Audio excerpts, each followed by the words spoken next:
2024 में दो नारों की गूंज खूब सुनाई दी। एक है तो सेफ है और दूसरा नारा था बटोंगे तो कटोंगे।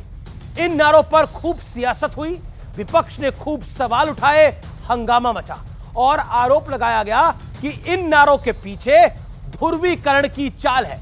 हालांकि बीजेपी के लिए ये नारे सियासत में रामबाण साबित हुए। हरियाणा से महाराष्ट्र तक विपक्ष को चारों खाने चित कर दिया गया। इसके बाद संबल का मुद्दा आया तो सियासी तूफान बखेड़ा खड़ा हो गया। पहले वहां 46 साल से बंद पड़ा एक मंदिर खोला गया और उसके बाद नए नए मंदिरों की तलाश और खुदाई शुरू हो गई। ओवैसी से लेकर समाजवादी पार्टी और कांग्रेस तक सबने यह आरोप लगाया कि भारतीय जनता पार्टी की सरकार सामाजिक सौहार्द को समाप्त करने के एजेंडे पर निरंतर काम कर रही है।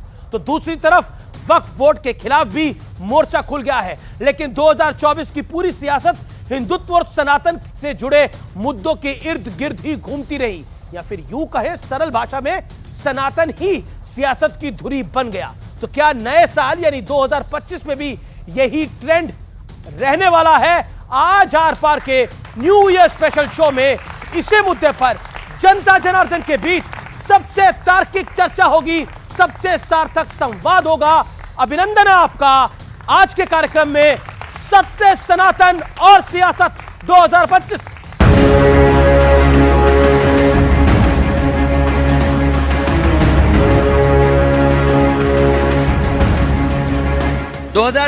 में प्रधानमंत्री मोदी ने सियासत का एक बड़ा मंत्र दिया, एक है तो।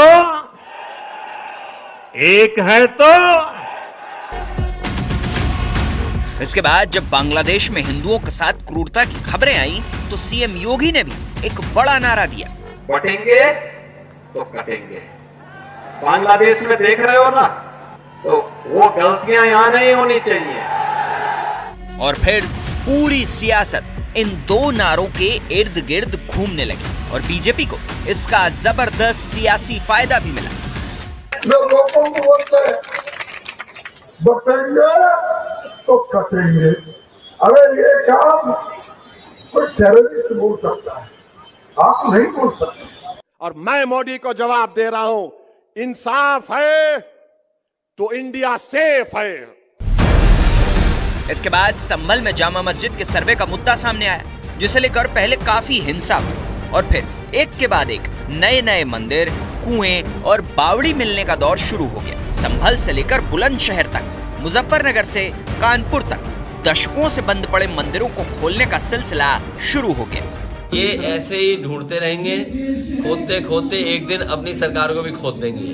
पिछली सरकारों के समय दंगे फसाद के कारण हमारी भारतीय संस्कृति को कुचला गया है, उसे तोड़ा गया, उसे दबाया गया है। बात काशी और मथुरा तक भी जा पहुंची है। सनातन बोर्ड की मांग उठ रही है और इसी बीच केजरीवाल ने दिल्ली का चुनाव जीतने पर मंदिर के पुजारियों और गुरुद्वारों के ग्रंथियों को 18,000 रुपए हर महीने देने का ऐलान कर दिया। हालांकि बीजेपी केजरीवाल को चुनावी हिंदू बता रही है, लेकिन इन सभी मुद्दों में एक बात कॉमन है, वो ये कि ये सारे मुद्दे सनातन से जुड़े हैं, हिंदुत्व से जुड़े हैं। तो सवाल है कि नए साल यानी 2025 में भी सनातन ही सियासत की धुरी बनने वाला है।